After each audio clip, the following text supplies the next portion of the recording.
new post-war records. The number of long-term unemployed, those without jobs for 27 weeks, rose by more than 500,000 in an indicator of long-term unemployment. There's less than 50 applications left.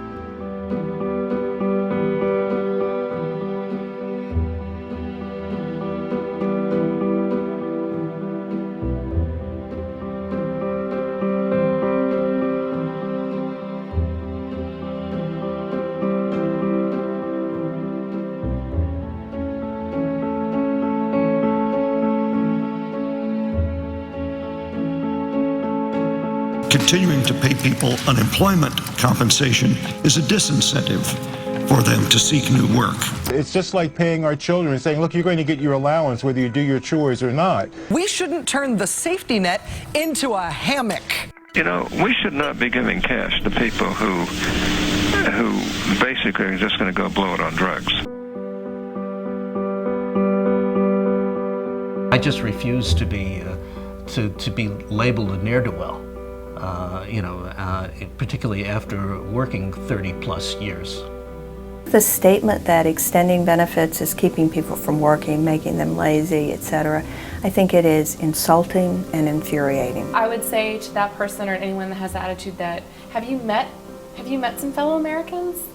Why don't you come have coffee with me and I'll tell you about my experience being unemployed. There's no such thing as pickiness when you don't have a job.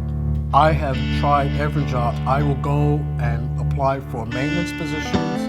I've done that maintenance positions when I was in college. People apply for job after job after job. They are flexible, they're willing to move, they're willing to be retrained if that will help them get a job. Many have been retrained and they still can't get jobs. I started sending off, I don't know how many hundreds of resumes online, thinking that was supposed to be the way to go these days, and got nothing.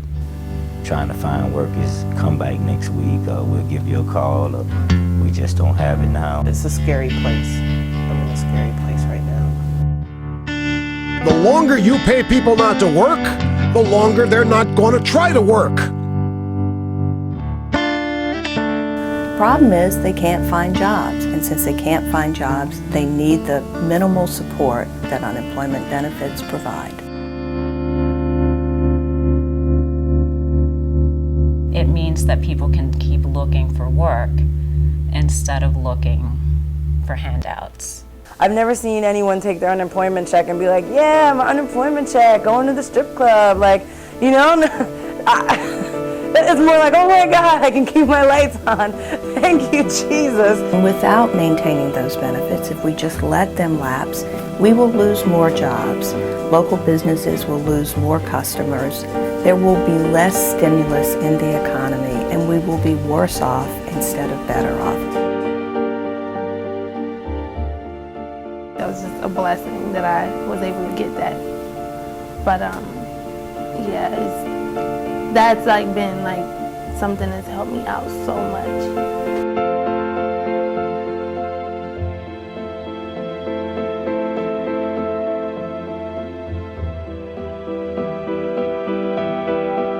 Today, every Republican in the Senate, plus our friend Ben Nelson, blocked a vote on a bill to provide badly needed help to the long-term unemployed, probably tossing at least some of them out on the street. By the time that Congress finally acted, 2.5 million workers had been cut off of benefits. It's not the story. The story is how the hell are we going to pay for this? We did a poll just a couple of months ago in which we asked, do you think it's more important that at a time while unemployment is still so high, we continue to provide benefits?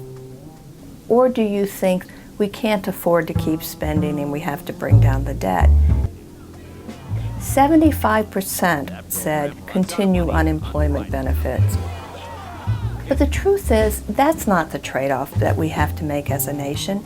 The fact is, if we don't continue to provide support for unemployed workers, their families, and their communities, the debt's going to grow even higher. What we need to do about the debt is to create jobs. And until we can create enough jobs to support workers who need them, who want them, then we have to continue supporting the families because that's how we stimulate the economy. It's important to take care of people until things get better.